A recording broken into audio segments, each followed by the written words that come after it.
এর আগে আমরা শুরু করেছিলাম জিপিআইও এবং বলছিলাম যে একটা কর্টেক্স M4 প্রসেসরের মধ্যে 8টা পোর্ট থাকে। তারপরে সেই পোর্ট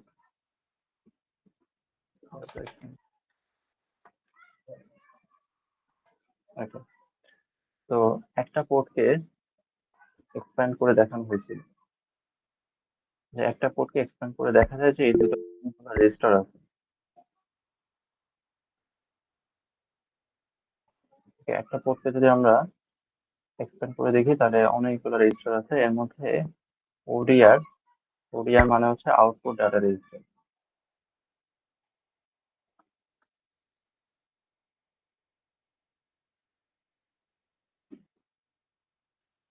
তো এই ওডিআর কিভাবে আমরা কোড করতে পারি, যে কোনো একটা বিটকে হাই করে দিতে, সেটা এটাকে দেখানো হয়েছিল।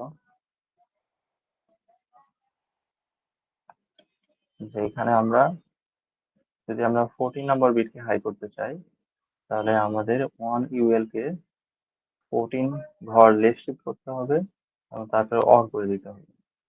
এটা হচ্ছে অর। এবং এখানে আমাদের যে জিনিসটা ছিল এটা হচ্ছে আমাদের ওডিআর এর অ্যাড্রেসটা ছিল, ওডিআর এর অ্যাড্রেসটা ছিল এটা। তো আমরা আর একটু সামনে আগে যাব।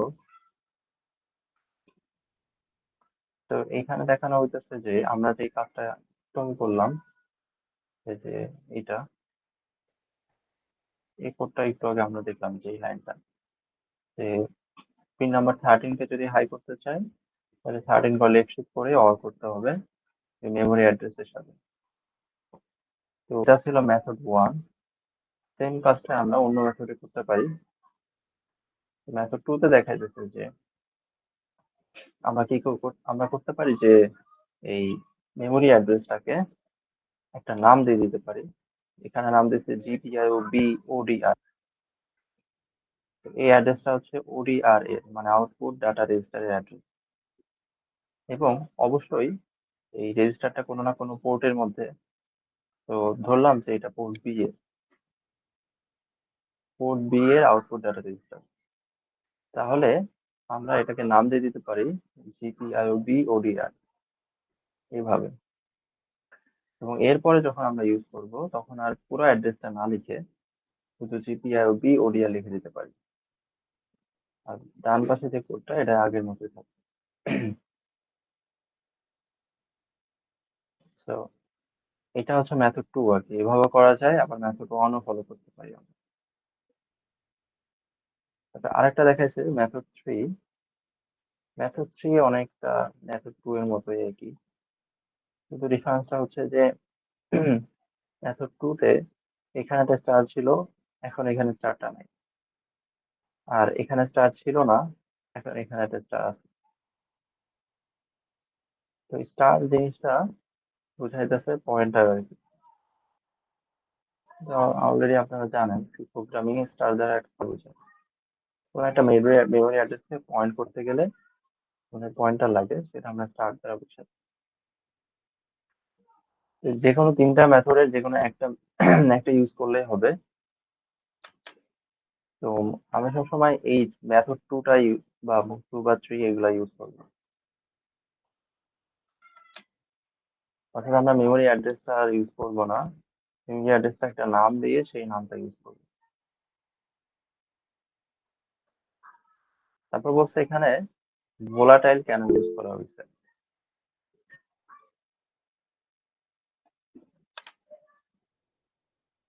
এই জায়গায় আমরা যে এখানে ভোলাটাইল লেখা ছিল, এই যে ভোলাটাইল, এখানে ভোলাটাইল লেখা ছিল।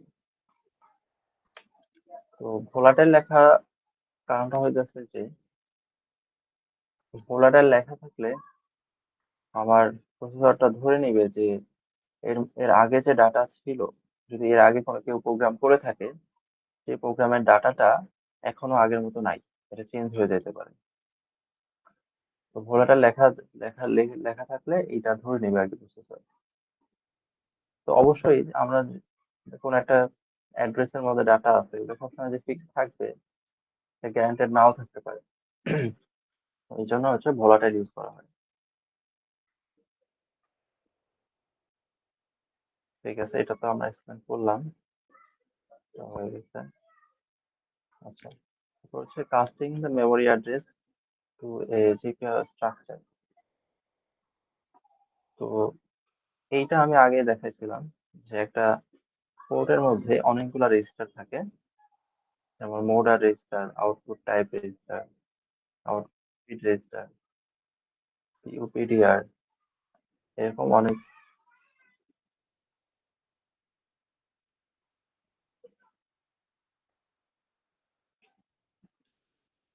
আচ্ছা, এরকম অনেকগুলা রেজিস্টার থাকে। একটা পোর্টের মধ্যে অনেকগুলা রেজিস্টার থাকে।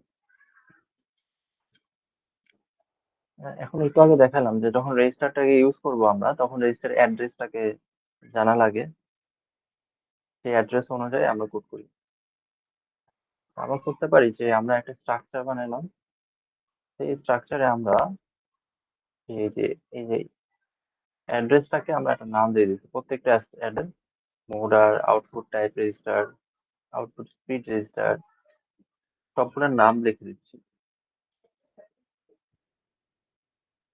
প্রসেসর তো আর নাম বুঝবে না, মোডার এগুলো বুঝবে না, ও অ্যাড্রেস বুঝে। বাট আমাদের জন্য অ্যাড্রেস লেখাটা ডিফিকাল্ট।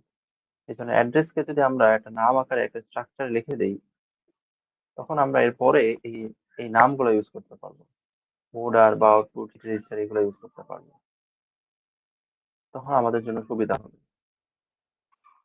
এটা হচ্ছে যে একটা পোর্টের মধ্যে যতগুলো রেজিস্টার আছে সবগুলোকে আমরা নেমিং করে দিলাম, এটা স্ট্রাকচারের মধ্যে রাখলাম। আর পুরা পোর্টটাকেও আমরা, এটা হচ্ছে এটা পোর্টের অ্যাড্রেস, এই অ্যাড্রেসটা হচ্ছে এখানের অ্যাড্রেসটা। তো শুরুর অ্যাড্রেস মানে শুরুর রেজিস্টার অ্যাড্রেসটা থাকে এই পুরা পোর্টের অ্যাড্রেসটা। এটা ধরেন যে এটা হচ্ছে পোর্ট বি, পোর্ট বি এর মধ্যে এই রেজিস্টার গুলো আছে। তো পোর্ট বি তো আর প্রসেসর বুঝবে না, তো তাকে অ্যাড্রেস কে এরকম ভাবে আমরা ডিফাইন করে দিলাম যে এই অ্যাড্রেসটা আসলে যে ডিফাইন এই অ্যাড্রেস জিপিআইবি। তো পোর্ট বি হিসেবে এই অ্যাড্রেসের নামকরণ করে দিলাম। তো এরপর থেকে আমাদের আর অ্যাড্রেস লেখা লাগবে না। এরকম স্ট্রাকচারটা যদি আমরা কোনো একটা কোড করার আগে, কোনো একটা টাস্ক করার আগে এরকম একটা স্ট্রাকচার লিখে দেই, তাহলে আমাদের বারবার অ্যাড্রেস ইউজ না করলেই হবে। আমরা শুধু এই জিপিআইবি লিখবো অথবা মোডার এই নামগুলো ইউজ করবো। ওকে, সামনে আগে যাই।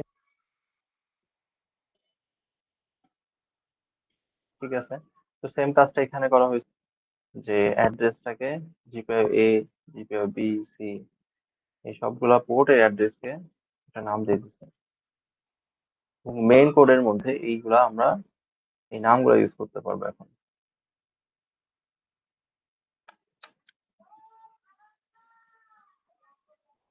এখানে একটা প্রসেসর দেখাইছে, যে আমাদের প্রসেসরটা হচ্ছে STM32L4 প্রসেসর। এই L4 এর মধ্যে অনেকগুলো পিন আছে, যে এই বাইরে যেগুলো এগুলো হচ্ছে আমাদের পিন, যেগুলো আমরা কোনো একটা ডিভাইসের সাথে কানেক্ট করতে পারবো। আর এই পিন গুলা সামহাও কোনো না কোনো পোর্টের সাথে কানেক্টেড। এখানে আমাদের 8টা আছে, এখানে 8টা পোর্ট আছে, ABC করে এই পর্যন্ত 8টা পোর্ট আছে। তো পিন গুলা কোনো না কোনো পোর্টের সাথে কানেক্টেড। সেই পোর্ট গুলা আবার অন্যান্য ডিভাইসের সাথে কানেক্টেড, বাস হয়ে কানেক্টেড। যেমন এখানে এপিবি বাস আছে, তার সাথে ইউএআরটি, এসপিআই, টাইমার, এরকম ডিভাইস গুলো কানেক্টেড। এই ডিভাইস গুলো আমরা পার্টিকুলারলি আলাদা আলাদা ভাবে শিখবো যে কোনটা কি কাজ করে। টাইমারটা নিয়ে আমরা ল্যাব কোর্সে আমি বলছিলাম যে আর্ডিনোর মধ্যেও একটা টাইমার থাকে, কিংবা আমাদের আল্ট্রাসাউন্ড সেন্সরের আগে দিন দেখাইছিলাম সেখানেও একটা টাইমার থাকে, টাইমারটা টাইম কাউন্ট করে। তারপর হচ্ছে ইউএআরটি, এসপিআই, এইসব কম্পোনেন্ট গুলো থাকে। এগুলো হচ্ছে কমিউনিকেশনের জন্য। এগুলো হয়তো আপনারা জানেন না, কিন্তু আপনারা ইউএসবি জানেন। ইউএসবি, ইউএসবি পোর্ট ইউজ করেন আপনারা, আমরা সবাই ইউজ করি। তো ইউএসবি হচ্ছে একটা কমিউনিকেশন প্রোটোকল। এই টাইপের আরো কমিউনিকেশন প্রোটোকল আছে, ইউএআরটি, এসপিআই, I2C, এরকম। তো এগুলা থাকে, এগুলার সাথে কিন্তু পোর্ট গুলা আসে আবার কানেক্টেড থাকে। আবার র্যাম আছে, ফ্ল্যাশ আছে, এগুলাও কিন্তু somehow কানেক্টেড। ওকে। স্যার এগুলো পরীক্ষায় কিভাবে আসবে? পরীক্ষায় আসবে না, পরীক্ষায় তো আমরা আসলে ওইখানে যাই নাই। আমরা আমরা চাই যে এই প্রসেসর দিয়ে কোনো একটা টাস্ক করতে, কমপ্লিট করতে। তো আমরা ধীরে ধীরে ওখানে যাইতেছি যে কোনো একটা টাস্ক কিভাবে কমপ্লিট করা যায়, জাস্ট ভিতরের বেসিক দেখাইতেছি।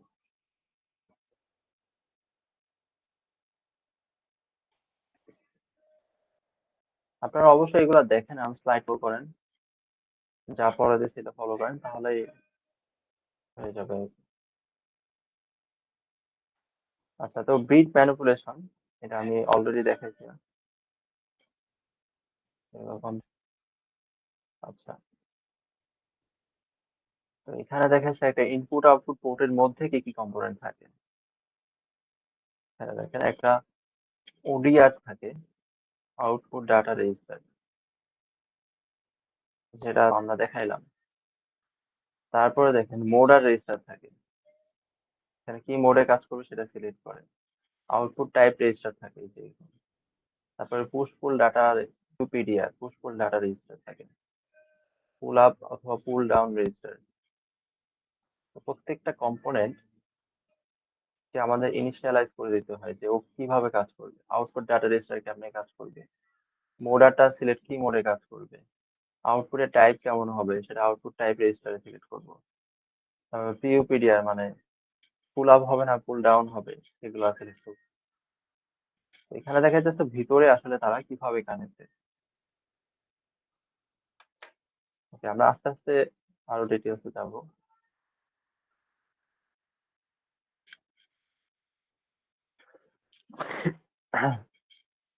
ওকে, তো এখন হচ্ছে যে আমরা মেন টপিকের মধ্যে ঢুকতেছি আস্তে আস্তে। যে আমরা ধরেন একটা কোনো একটা করি, এই প্রসেসরটা ইউজ করে কোনো কাজ করবো বলতে এলইডি জ্বালাবো, অথবা মানে অ্যাকচুয়ালি রিয়েল লাইফে কোনো একটা অ্যাপ্লিকেশনে কাজে লাগাবো। তাহলে ওকে ইনিশিয়ালাইজ করে দিতে হবে প্রথমে, ও কিভাবে কাজ করবে, ওর প্রত্যেকটা রেজিস্টার কেমনে কাজ করবে, সেগুলো বলে দিতে হবে। তো সেগুলো স্টেপ বাই স্টেপ করতে হবে। এখানে 6টা স্টেপ লেখা আছে, সেগুলো আমরা একটা পর একটা সেট করে দিতে হবে। স্টেপ 1 এ হচ্ছে ক্লক ইনিশিয়ালাইজ করে দিতে হবে। স্টেপ 2 তে কি মোডে কাজ করবে সেই মোডার মানে প্রসেস ইয়াটা কোন মোডে কাজ করবে সেটা ওকে বলে দিতে হবে। আউটপুট টাইপ কেমন হবে বলে দিতে হবে। আউটপুট স্পিড কেমন হবে বলতে হবে। পুল আপ নাকি পুল ডাউন সেটা বলে দিতে হবে। লাস্টে যাই আউটপুট ডাটা রেজিস্টারে যেই পিনটা ব্যবহার হবে সেই পিনটাকে হাই করে দিতে হবে। তো আমরা প্রত্যেকটা স্টেপ ইন ডিটেলসে দেখবো যে কিভাবে প্রত্যেকটা স্টেপে স্টেপ বাই স্টেপ কমপ্লিট করতে হবে। প্রথম স্টেপ হচ্ছে ক্লককে ইনাবল করা।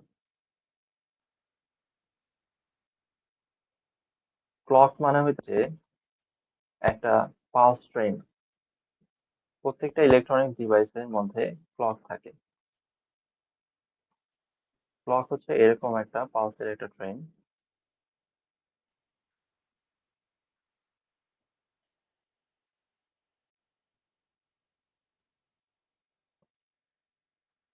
আপনারা হয়তো ডিএলডি কোর্সে ক্লক নিয়ে পড়ছেন পড়ার কথা। তো এই পালস ট্রেনের কি হয় যে পালস ট্রেন মানে হচ্ছে এরকম একটা ওয়েভ বলতে পারেন একটা, সেখানে 5 ভোল্ট, তো 0 ভোল্ট 5 ভোল্টের মধ্যে ও ওঠানামা করে। ধরেন যে এখান থেকে এতটুকু হচ্ছে 5 ভোল্ট, তারপরে আবার 0 ভোল্ট, তারপরে আবার 5 ভোল্ট, আবার 0 ভোল্ট। তো কিছুক্ষণ সময় 5 ভোল্ট থাকে, কিছুক্ষণ 0 ভোল্ট থাকে, আবার 5 ভোল্ট থাকে, আবার 0 ভোল্ট থাকে, এরকম ওঠানামা করতেই থাকে।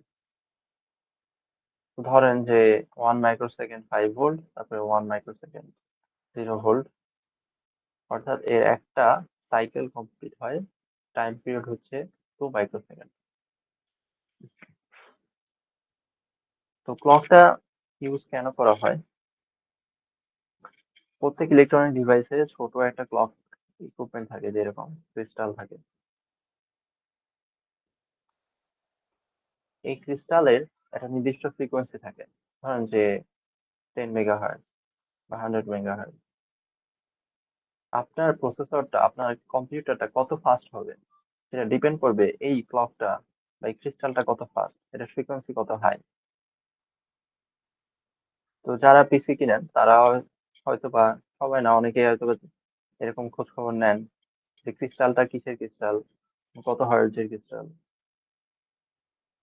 কারণ হচ্ছে যে ক্রিস্টালের ফ্রিকোয়েন্সি যত বেশি, কম্পিউটার অত ফাস্ট চলতে পারবে। এখন কথা হচ্ছে যে এটা আমাদের দরকারটা কেন, এটাতে আমরা কি করব? এটা বেসিক্যালি কম্পিউটার, একটা প্রসেসর বা একটা কম্পিউটারে সিনক্রোনাইজেশনের জন্য কাজে লাগে।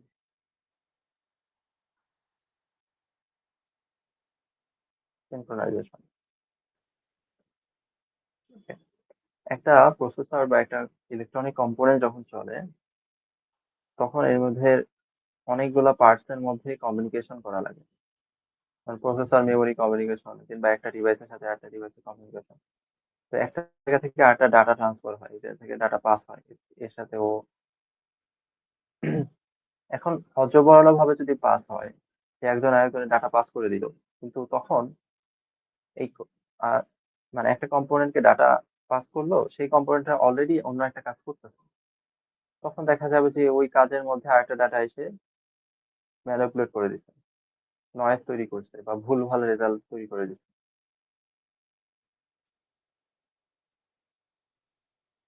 ঠিক আছে, মানে কাজগুলো তো সিঙ্ক করা যায়, একটার পর একটা চলতে হবে। আমাদের আমরা সিপিইউ ইউজ করি, সিপিইউ গুলো হচ্ছে লাইন বাই লাইন এক্সিকিউশন হয়। ও একটা কাজ করে, সেটা শেষ করার পর আর একটা কাজ করে, সেটা শেষ করে তারপর আর একটা কাজ করে। তো একই সাথে মাল্টিপল কাজ করতে পারে না।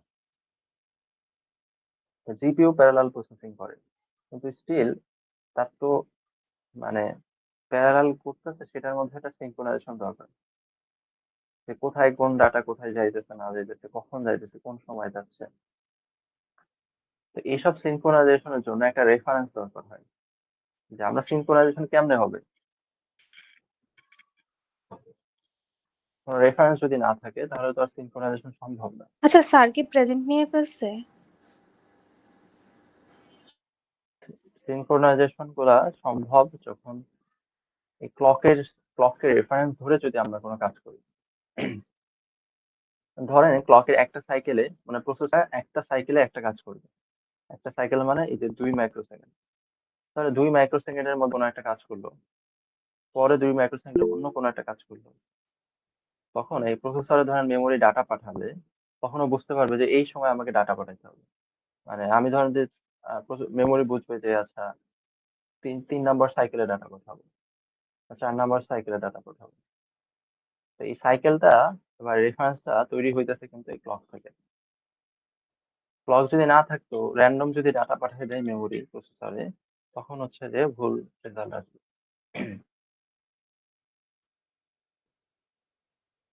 কি বুঝতে পারছেন? জিনিসটা আরেকবার যদি বলতেন। হ্যাঁ, আমি যদি সিম্পলি বলতে চাই, একবারে সোজা, মানে এক লাইনে বা দুই লাইনে, এটা হচ্ছে ক্লক একটা ছোট একটা ইলেকট্রনিক কম্পোনেন্ট।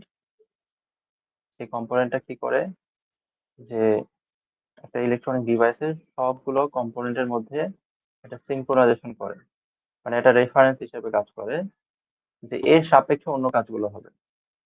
মানে এটা ঘড়ি বলতে পারেন, ঘড়ি যে কোন সময় কি কাজ করবে, ও ও এটা ওকে দেখে দেখে অন্য কম্পোনেন্ট গুলো কাজ করবে। যাচ্ছে আমার সময় হচ্ছে এখন, এখন হচ্ছে 12টা বাজে, তাহলে আমি এই কাজটা করবো। এখন 1টা বাজে, তাহলে আমি এই কাজ করবো। সময় অনুযায়ী কাজ হবে। ঠিক আছে।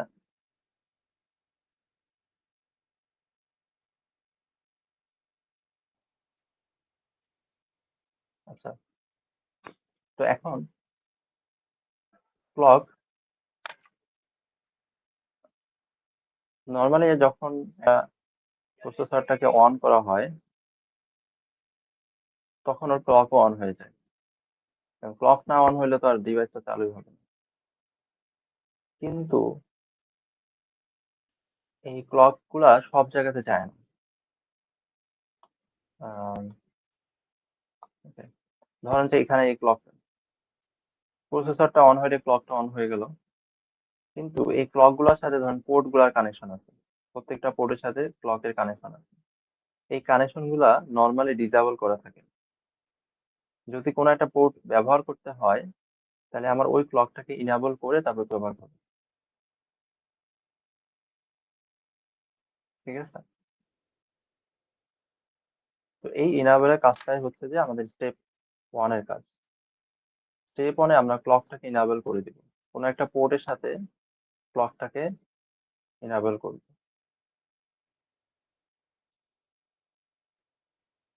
এখন এখানে দিছে হচ্ছে যে ওই একটু আগে যেটা আমরা বললাম যে আমরা আসলে মেমোরি অ্যাড্রেস না ইউজ করে আমরা একটা কাজ করতে পারি যে সেটাকে একটা নাম দিয়ে দিতে পারি, যেমন এখানে আরসিসি নাম দিচ্ছি। তো এটা আসলে আপনাদের কোডের দরকার নাই। আমরা যে কাজটা করব বা আপনার পরীক্ষায় যে কাজটা করা লাগবে সে হচ্ছে এই দুইটা লাইন।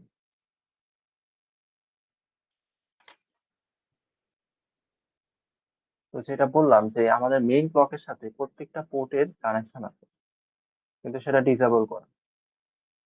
ধরেন আমরা পোর্ট বি ইউজ করব, তাহলে পোর্ট বি তে ক্লকটা ইনেবল করে দিতে হবে।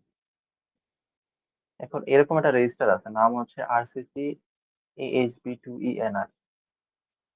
এই রেজিস্টারে দেখেন বিট 0-তে জিপিআইও এ, তারপরে 1-এ জিপিআইও বি, তারপরে জিপিআইও সি, তারপরে জিপিআইও ডি, এরকম করে করে সবগুলা জিপিআইও কানেকশন আছে। জিপিআইও AENR, ইএন দ্বারা বোঝা যাচ্ছে ইনাবল। জিপিআইও BEN মানে ইনাবল। এখন আমি পোর্ট বি কে যদি ব্যবহার করতে চাই তাহলে এই পোর্ট বি ইনাবল করে দিতে হবে। এখানে যদি আপনি 1 লেখেন এর মানে হচ্ছে আপনি পোর্ট বি তে ক্লক ইনাবল করে দিচ্ছেন, আর যদি 0 লেখেন তাহলে ডিসেবল করে দিচ্ছেন। তাহলে আমরা যদি পোর্ট ব্যবহার করতে চাই তাহলে এই যে রেজিস্টারটা আছে এই রেজিস্টারের এই জিপিআইও বি এর যে কানেকশন এখানে ইনাবল করে দিতে হবে, অন লিখে দিতে হবে। বিট নাম্বার 1-এ যাই অন লিখে দিতে হবে। তো এই কাজটা আমরা করতে পারি, কিভাবে লিখতে পারি যে আরসিসি দিয়ে অ্যারো দিছি, মানে হচ্ছে অ্যারো দিয়ে লিখতেছি AHB2ENR। তো এটা দ্বারা বোঝাইতেছে যে এই রেজিস্টারটা এই রেজিস্টারের মধ্যে আছে, এই রেজিস্টারটার নাম হচ্ছে HB2ENR। তারপরে আমরা বিট নম্বর 1 কে ইনেবল করব। তাহলে আমরা কি করব, 1 UL দিয়ে এক ঘর লেফট শিফট করব, কারণ আমরা বিট নম্বর 1 কে ইনেবল করতে চাই। তো তারপর কি করব, অর করে দিব। এই কাজটা কিন্তু এর আগেও আমরা করছি, আউটপুট ডাটা রেজিস্টার যখন ব্যবহার করছি ODR 13 নম্বর বিট বা 14 নম্বর বিটকে অন করে দিচ্ছিলাম। তো এখানেও আমরা একই রকম ভাবে করব যে কোনো একটা পোর্টে ক্লক ইনিশিয়ালাইজ করার জন্য ওই পোর্টটা কত নম্বর বিটে আছে সেটা জেনে তারপরে অত নম্বর বিট মধ্যে লেফট শিফট করে অর করে দিব।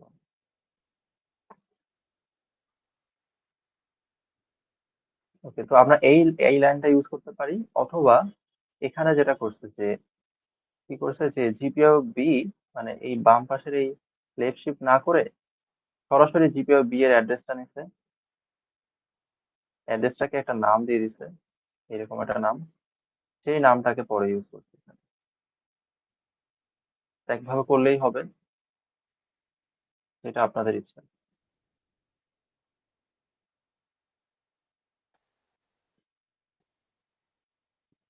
ঠিক আছে, বুঝতে পারতেছেন? জিনিসটা আহ, হ্যাঁ বলেন। জিনিসটা কিভাবে হয়েছে আপনার? কিভাবে হয়েছে?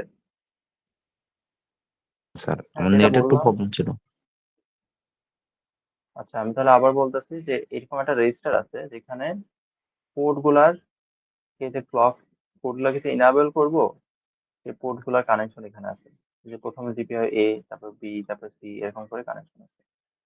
তো ধরেন আমি জিপিআই বি কে ইনাবেল করতে চাই, বি আছে 1 নম্বর বিটে। তাহলে আমরা কি করব, যে 1 ঘর পরিমাণ লেফট শিফট করলাম, যেটা এর আগেও আমরা করছি ওডিআর এ, যে 1 ঘর লেফট শিফট করে অর করে দিই। অরটা কার সাথে করব? এই যে যেই রেজিস্টারটা ইউজ করতেছি সেই রেজিস্টারটাকে আমরা পয়েন্ট করছি এখানে। তো এইভাবে আমরা কোড করতে পারি, অথবা এইভাবে করতে পারি যে যে জিপিআই বি এর অ্যাড্রেসটা আছে সেটাকে একটা নাম দিয়ে দিলাম, সেই নামটাকে আবার এখানে ব্যবহার করলাম। তো দুইভাবে যে কোনো একভাবে আপনি করতে পারেন।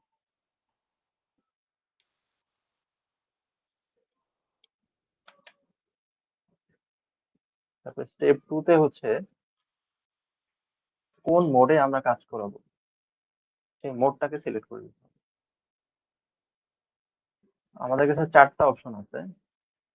আমরা ইনপুট মোডে কাজ করতে পারি, আউটপুট মোডে কাজ করতে পারি, আল্টারনেট ফাংশন মোডে কাজ করতে পারি, অ্যানালগ মোডে কাজ করতে পারি।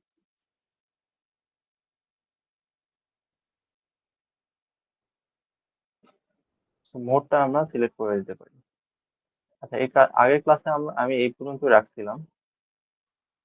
আপনারা যদি চান তাহলে আমি আজকে এই পর্যন্ত রাখতে পারি, পরের দিন এখান থেকে শুরু করবো, অথবা আর একটু আগায় যাবো আপনাদের। এই পর্যন্তই রাখা। জি স্যার, এই পর্যন্তই থাকুক। আচ্ছা ঠিক আছে, তাহলে আমরা যে যতদূর আগাইছি আর কি, এখন কিন্তু আমরা স্টেপের মধ্যে ঢুকে গেছি। যে এর আগে আমরা বেসিক জিনিসগুলো দেখতেছিলাম, যে ভিতরে পোর্ট থাকে, পিন থাকে, কি কি থাকে। এখন হচ্ছে যে আমরা কিভাবে স্টেপ বাই স্টেপ কিভাবে পোর্ট গুলা করতে পারি সেখানে ঢুকছে। তো এরপরে জিনিসগুলো একটু দ্রুতই হবে, এবং আলটিমেটলি আমরা একটা অ্যাপ্লিকেশন দেখবো এবং এই স্লাইডটা শেষ করে দেবো। এবং এটা শেষ করে তারপরে আমরা একটা ক্লাস টেস্ট নিব।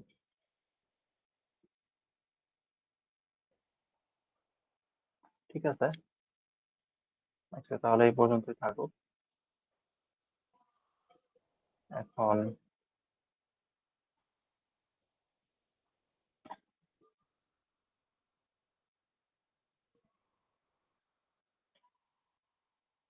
তাহলে আপনারা যারা আছেন, জয়েন করছেন, আপনাদের নাম আর আইডিটা চ্যাট বক্সে দিয়ে আপনারা লিখ নেন। নেম আর আইডিটা চ্যাট বক্সে লিখে নেন। Okay sir. ওকে।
নেম আর আইডি লেখা হয়ে গেলে আপনারা লিখ নিয়ে নেন।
স্যার আমি না প্রেজেন্টটা দিতে পারিনি।